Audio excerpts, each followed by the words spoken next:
সরকারের নিজেদেরও আয়নার সামনে দাঁড়ানোর প্রয়োজন আছে। এটা শুধু নিছক রাজনীতির জন্য করবেন না। বিরোধীরা কনস্ট্রাকটিভ যে বিরোধিতা করে তাকে সরকারের গ্রহণ করা উচিত। জাল ওষুধের জন্য, জাল ব্ল্যাকলিস্টেড কোম্পানির ওষুধের জন্য এ ব্যাপারটাকে ধামাচাপা না দেয়, এটাই আমি আবেদন করব। ধামাচাপা দিয়ে দেওয়া যায়, তাই জন্য বিভিন্ন এনকোয়ারি হবে। ফাজলামও যেন কেউ না মারে এই বিষয়টাকে নিয়ে। তো সাধারণ মানুষ কোথায় যাবে? ইন্টারপোলের কাছে যাবে সুবিচার চাওয়ার জন্য। মহামান্য আদালত বলছেন কোনটা কি ঘটছে। আজও পর্যন্ত জাস্টিস ফর আরজিকর কিছু হলো? এখানে তো পুরো পরিকাঠামোটা রাজ্য সরকারের।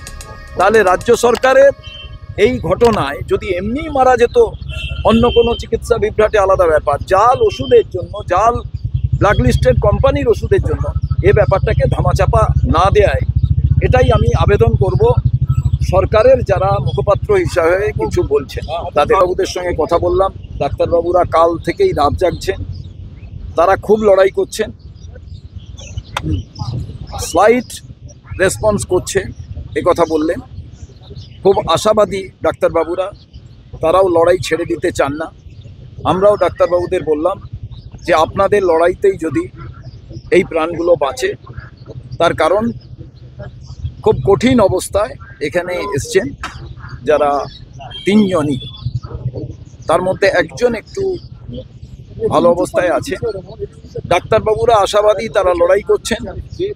আমরাও বললাম যে আপনারা লড়াই করুন, পেশেন্ট পেশেন্টই হয়। এবং সারা বাংলার মানুষের শুভকামনা, সারা রাজ্যের মানুষ ডাক্তারবাবুদের উইল পাওয়ার দেবে তাদের শুভকামনার মধ্যে দিয়ে। আমরাও চাই আপনারা দৃষ্টান্ত স্থাপন করুন, এদের এই যে বিপদের অবস্থা থেকে, তারা যে সঙ্গীন অবস্থায় আছে তার থেকে তাদের যাতে ডেভেলপমেন্ট হয়, তারা যাতে ভালোভাবে সুস্থ হয়ে ওঠেন, এটাই আমরা কামনা করে এলাম। ডাক্তারবাবুরা লড়াই করছেন। আমি আশা করি পিজি হাসপাতালে ডাক্তারবাবুরা দৃষ্টান্ত স্থাপন করবেন।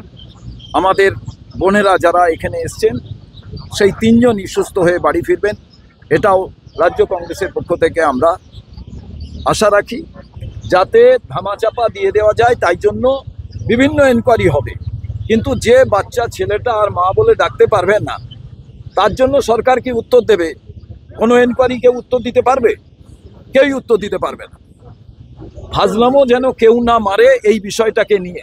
আরে আমার কথা, সিআইডি তদন্ত, সিবিআই তদন্ত, ইডি তদন্ত আরজিকরের ব্যাপারে তো দেখলেন। সরকার পক্ষ, রাজ্যের লোকেরা, রাজ্যের পুলিশ, তারাই বলছেন সুবিচার চাই রাস্তায় দাঁড়িয়ে। কেন্দ্রীয় সরকার, তার সিবিআই, ইডি, তারাও বলছেন সুবিচার চাই। তো সাধারণ মানুষ কোথায় যাবে? ইন্টারপোলের কাছে যাবে সুবিচার চাওয়ার জন্য। মহামান্য আদালত বলছেন কোনটা কি ঘটছে। আজও পর্যন্ত জাস্টিস ফর আরজিকর কিছু হলো? আসল দোষী গ্রেপ্তার হয়ে দৃষ্টান্তমূলক শাস্তি হলো? তার থেকে কি সরকার কোনো কিছু শিক্ষা গ্রহণ করলেন? আর শিক্ষা গ্রহণ করলে এই রকম ব্ল্যাকলিস্টেড কোম্পানির ওষুধের দ্বারা আজকে মৃত্যুর সঙ্গে লড়াই করতে হয়। এই তিনজন যাকে গ্রিন করিডোর দিয়ে নিয়ে আসতে হলো, কেন নিয়ে আসতে হলো? তবে একটা ব্যাপারে আমি অভিনন্দন জানাবো, যে মেদিনীপুর থেকে গ্রিন করিডোর করে পেশেন্টদের এখানে নিয়ে আসা হয়েছে। তার কারণ নচেত সরকারের এর থেকে পিঠ বাঁচানো মুশকিল হয়েছিল। বাংলার মেয়েরা তো রাত দখল করলো, বিশ্ব তো প্রত্যেকে আন্দোলনে মুখরিত হলো। কিছু হলো? আমাকে বলুন, একে একে তো ছাড়া পাচ্ছে।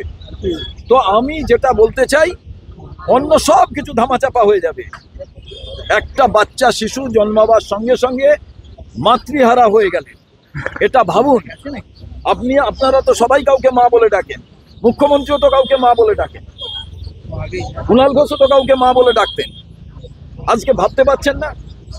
ওনার যখন সন্তান হয়, উনি তার জন্য ভাববেন না যে একটা স্যালাইনের জন্য এইরকম ঘটনা ঘটে গেল? এরপরে বলছেন কারা কই করেছে। আমি বুঝলাম, তাহলে আপনাদের যে ভিজিলেন্স ছিল হাসপাতালে, তারা কি ভাববে? তারা কি করছিলেন? ঘুমোচ্ছিলেন? সরকার যেন দৃষ্টি ঘোরাবার ব্যর্থ চেষ্টা না করেন, তার কারণ এটা সত্যিকারের বাংলার লজ্জা। বিধানচন্দ্র রায়ের বাংলায় চিকিৎসা ব্যবস্থার বিভ্রাট নিশ্চিতভাবে বাংলার মানুষের লজ্জা। এটা রাজনীতির রং লাগিয়ে বিরোধীরা প্রতিবাদ করবেই।